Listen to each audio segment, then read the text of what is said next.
வணக்கம் ஃப்ரெண்ட்ஸ், நான் உங்கள் தாமஸ் பெல்லா பேசுகிறேன்.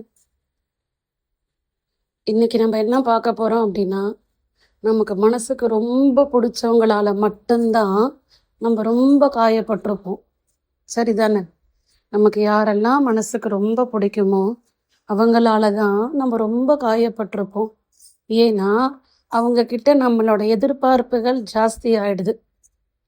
அவங்க நமக்கு இப்படி பண்ணுவாங்க அப்படி பண்ணுவாங்கன்னு நினைக்கும் பொழுது அந்த எதிர்பார்ப்புகள் ரொம்ப ஜாஸ்தியாகுது.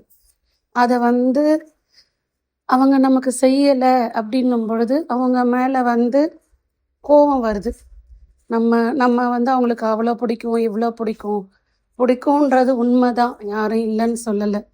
ஆனால் அவங்க செஞ்சுக்கிட்டே இருந்துட்டு திடீர்னு செய்யாமல் விடும் பொழுது அவங்க மேலே நமக்கு கோபம் வரும். அதுவும் நமக்கு மனசுக்கு ரொம்ப பிடிச்சவங்க நெருக்கமானவங்களால் மட்டும்தான். ஸோ நான் இப்போ என்ன சொல்ல வரேன் அப்படின்னா, அவங்களுக்கு கொஞ்சம் ஸ்பேஸ் கொடுத்துடலாம். அவங்கள நம்ம திட்டிக்கிட்டே இருக்கிறது, காயப்படுத்திக்கிட்டே இருக்கிறது அப்படிலாம் இல்லாமல் அவங்களுக்கும் கொஞ்சம் ஸ்பேஸ் கொடுக்கலாம். டேக் யுவர் ஓன் டைம் அப்படின்னு விட்டுடலாம். ஆனால் அந்த டேக் யுவர் ஓன் டைம் அப்படின்னு நம்ம விடுறோம் இல்லையா, அப்போ நம்ம எவ்வளோ கஷ்டப்படுறோம் அப்படிங்கிறது அவங்களுக்கு தெரியாது. அதுதான் கொடுமையே.